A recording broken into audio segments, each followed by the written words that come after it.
ఎన్ని ఏళ్ళైనా తీయని జ్ఞాపకమే ఈ మానవ జీవన పయనంలో బాల్యం అద్భుతమే మన బాల్యం అద్భుతమే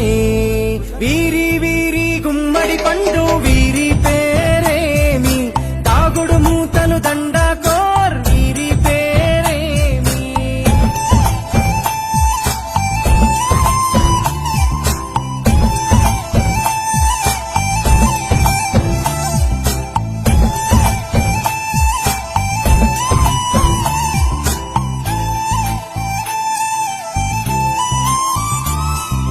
పంటలు పంచి దొంగను ఎంచి రేసాటాడితి మందరమే రేగడి మట్టిని ముద్దగా చేసి బొమ్మరిల్లే కట్టితిమే